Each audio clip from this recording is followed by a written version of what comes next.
이번 추석이 지나면 10월 초에 신간을 발간합니다.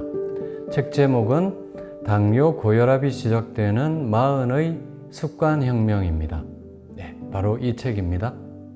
이 책은 제가 2014년에 낸 약을 버리고 몸을 바꿔라는 책의 실천편입니다. 그래서 제가 이제 거의 10년 만에 이 책을 내게 되었는데, 그동안 저희 경주의 닥터조 자연치유센터에서 만성질환자들을 위한 캠프를 10여 년 해왔죠. 그래서 그 캠프가 최근에는 6박 7일의 습관혁명 캠프로 바뀌었습니다. 이 책에 바로 그 내용을 다루고 있습니다. 오늘은 제 신간 습관혁명 두 번째 시간으로 현대의학은 왜 대사질환을 치료하지 못하나요? 입니다. 이 대사질환이 처음에 이제 고혈압, 당뇨, 고지혈증, 비만 이걸로 시작하지 않습니까? 그런데 이게 합병증으로 혈관 질환이 생기게 됩니다. 이것은 5년, 10년 약을 달고 계신 분들이 오히려 더 생기게 됩니다. 약에만 의존해온 결과인 거죠. 습관은 바꾸지 않은 결과입니다. 그래서 망막 변성, 뇌졸중, 동맥경화, 심근경색, 만성심부전증 이런 합병증들이 생기게 됩니다. 그리고 이게 이제 미토콘드리아가 손상이 되고 산화된 결과로 생기는 질환들입니다. 혈관에 죽상경화증이 생긴 결과입니다. 그리고 이게 조금 더 진행이 되면 유전자까지 변이가 됩니다. 그게 양성종양, 악성종양 또 이렇게 가게 되는 거죠. 다 시작은 고혈압, 당뇨, 비만, 고지혈증 이런 대사질환인 겁니다. 그리고 이 대사질환의 시작은 대사증후군입니다. 여러 가지 이 그림처럼 대사질환의 병명들이 있는데 뿌리는 똑같습니다. 대사증후군입니다. 그리고 그 원인은 똑같습니다. 과음, 과식, 운동 부족, 복부 비만, 스트레스 이런 것들입니다. 한마디로 생활 습관병인 거죠. 유전적인 요인도 있습니다. 이것은 20%밖에 되지 않습니다. 80%는 다 생활 습관 문제인 것입니다. 그래서 히포크라테스 의학의 아버지는 이런 말씀을 하셨습니다. 질병은 매일 반복되는 일상의 작은 잘못으로부터 기인한다.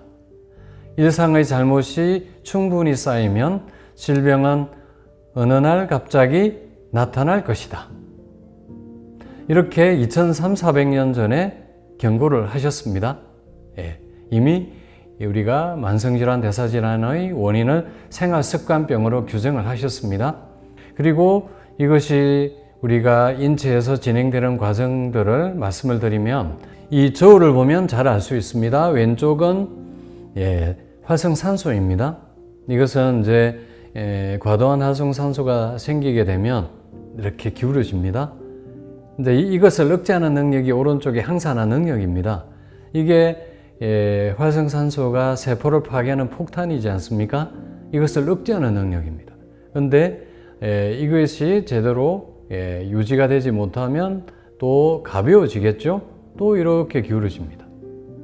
바로 이 원인으로 항산화 능력이 떨어지고 활성산소, 산화 스트레스가 바로 대사질환, 만성질환의 원인이 됩니다. 이 그래프를 보시면 이분의 단계는 4단계입니다. 전체적으로 보면 4단계인데 산화 스트레스가 8단계 있고요. 꽤 높은 편입니다. 항산화 능력은 3단계 아래쪽에 4단계 쪽에 가까운 항산화 능력이 많이 떨어져 있는 상태입니다. 대부분의 대사질환이 몇 년씩 진행되신 분들은 바로 2단계에 이제 계신 분들이 많으십니다. 이렇게 해서 이제 계속 대사질환이 깊어지게 되고 합병증까지 가게 됩니다. 그래서 이 대사질환의 발생 원인 첫 번째는 바로 인체의 산성화다라는 거죠. 그게 이제 저희가 혈액이나 또 이제 소변으로 폐하 검사를 하게 됩니다. pH, 이게 이제 산염기 균형, 항상성이 우리가 7.4입니다. 이게 잘 유지가 되면 우리는 대사질환이 잘 생기지 않습니다. 그런데 이 pH, 산염기 균형이 산성 쪽으로 갑니다.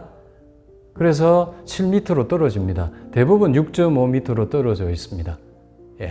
그 원인은 바로 이 산성화시키는 물질들 때문입니다. 그것이 첫 번째가 스트레스 호르몬, 스트레스 많이 받을 때 이게 많이 나오죠. 두 번째가 동물성 포화지방산, 고기 생선, 특히 고기 좋아하는 분들, 이게 이제 활성산소를 많이 만들게 됩니다. 그리고 세 번째는 단당류입니다. 요즘 뭐 외식을 하면 가공식품류들이 대부분 단당류가 많이 들어가 있습니다. 그리고 네 번째는 공기오염물질, 다섯 번째 환경호르몬, 중금속, 이런 것들에 우리가 현대인들이 많이 노출되기 때문에 많은 사람들이 산성화되어 있습니다. 이게 고혈압 당뇨 진단을 받지 않은 분들도 보면 많은 분들이 산성화되어 있습니다. 예비 고혈압 당뇨 환자, 대사질환 환자인 거죠. 그래서 이것을 알칼리화 시키는 것이 바로 항산화 물질입니다. 그래서 이것들을 우리가 잘 챙겨 먹을 때 우리가 대사질환, 만성질환을 예방하고 또 치유할 수 있습니다. 이게 비타민 A, C, 미네랄, 오메가 지방산 이런 것들입니다.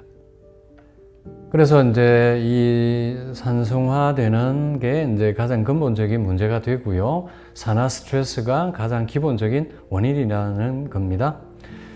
산성 체질로 되는 그 더 근본적인 원인을 제가 세 가지로 말씀을 드립니다. 첫 번째, 스트레스입니다. 스트레스는 이제 여기 나오는 것처럼 세 가지로 나눌 수 있습니다. 심리적인 요인, 정신적 스트레스죠. 그 다음에 두 번째는 육체적 스트레스입니다. 과로, 불면, 외상. 세 번째는 환경적 스트레스입니다. 공해, 전자파, 방사선. 뭐 이런 것들도 무시할 수 없습니다. 그리고 두 번째는 노폐물 독소입니다. 이게 우리 몸에 많이 들어와서 쌓이면서 우리 몸에 또 산성화시키는 원인이 되거든요. 첫 번째는 중금속입니다. 4대 중금속, 수원, 납, 카드뮴, 비소. 그리고 간 유독물질, 약물, 농약, 알코올, 담배, 식품, 첨가물, 과산화지질. 첫 번째가 지금 약이지 않습니까? 그래서 약을 오랫동안 계속 드시는 분들이 계속 몸이 산성화되게 되어 있습니다. 그리고 간에 또 손상을 일으킵니다. 대부분 약물들이 간 독성이 있거든요. 또 신장 독성도 있고요. 세 번째는 미생물 독소입니다. 우리가 이런 약물들이 또 몸이 산성화되면서 유해균들이 많이 늘어나거든요. 유익균들은 죽고요. 그렇게 되면 이게 또 노폐물 독소 분비물을 많이 만들어냅니다. 네 번째는 단백질 분해물들입니다. 암모니아, 요소, 페놀, 아민, 황화수소, 인돌, 특히 동물성 단백질, 질 나쁜 단백질을 많이 섭취하면 이런 노폐물들이 많이 생기게 됩니다. 그리고 이게 우리 인체에 쌓이게 되죠. 혈관에도 쌓이고 세포 조직에 쌓이게 됩니다. 그래서 이게 쌓이면 혈관 질환이 생기고 또 세포의 기능을 떨어뜨리고 장기의 기능도 떨어뜨리게 된다는 거죠. 그 다음에 세 번째 원인은 영양 불균형입니다. 앞에서 제가 이제 항산화 능력이 있으면 이게 잘 유지가 되면 이게 인체에 뭐 활성산소가 좀 생기더라도 이걸 억제할 수 있거든요. 근데 이것마저 떨어져 있으면 우리가 인체가 많이 손상을 받게 됩니다. 그래서 이 항산화 능력을 높이는 1번이 항산화 물질입니다. 그런데 현대인들은 이 항산화 물질 섭취가 많이 부족합니다. 항산화 물질은 비타민 A, C, 미네랄, 오메가 지방산 이런 것들입니다. 그래서 이런 것들을 충분히 섭취해줘야 항산화 능력을 올릴 수 있습니다. 요즘 현대인들은 통곡류 먹지 않죠. 흰쌀밥 먹죠. 채소류, 과일류 잘 챙겨 먹지 않습니다. 식물성 기름 듬뿍 먹어줘야 되는데 잘 챙겨 먹지 않습니다. 그래서 이 영양 불균형 문제는 바로 항산화 물질의 부족이라는 거죠. 그래서 이 자연 치유력이 자꾸 떨어지게 됩니다. 자연 치유력을 제일 첫 번째가 항산화 능력입니다. 그래서 이 자연 치유력이 계속 떨어지고 손상을 받게 되면 질병은 계속 깊어지게 됩니다. 고혈압, 당뇨, 고지혈증, 비만은 혈관 질환, 양성 종양, 악성 종양으로 더 심각한 질병으로 가게 되는 거죠. 그래서 이제 저는 이 자연 치유력을 높여서 질병을 극복하도록 합니다. 그것이 바로 자연의학 개념입니다. 자연 치유력은 한마디로 해독 재생 능력이라고 말씀드릴 수 있습니다. 그래서 히포크라테스 선생님은 이 자연 치유력을 높이는 데 대해서 이미 말씀을 하셨습니다. 질병을 치료하는 진정한 힘은 자연 안에 있다. 질병에 걸리면 도움이 되거나 적어도 해를 끼치지 않는 습관을 들여라. 이런 말씀을 하셨습니다. 그런데 현대의학은 어떻습니까? 여기에서 완전히 벗어나 있습니다. 최근에 나온 책입니다. 히포크라시. 부제가 이렇습니다. 히포크라테스를 배신한 현대의학. 현대의학에 대한 내부 고발서입니다. 그래서 이제 제가 앞에서 말씀드렸다시피 바로 그런 히포크라테스의 그 자연의학적인 개념, 치료 방법에 대해서 무시하고 있다는 것입니다. 그래서 저는 다시 돌아가야 된다라고 봅니다. 그 히포크라테스 정신으로 그 방법으로 다시 돌아가야 된다고 생각합니다. 그것이 바로 자연의학적 개념이고 우리가 앞에서 말씀드린 대로 습관을 바꿔야 된다. 습관혁명입니다. 그리고 자연을 잘 이용해야 된다. 자연요법입니다. 그래서 제가 이 책을 이제 계속 자연치유와 관련된 책을 9권을 냈고요. 이번에 낸 습관혁명이 바로 그러한 히포크라테스의 정신으로 되돌아가자. 그리고 제가 18년 동안 임상한 습관혁명 내용을 이 책에 담게 되었습니다.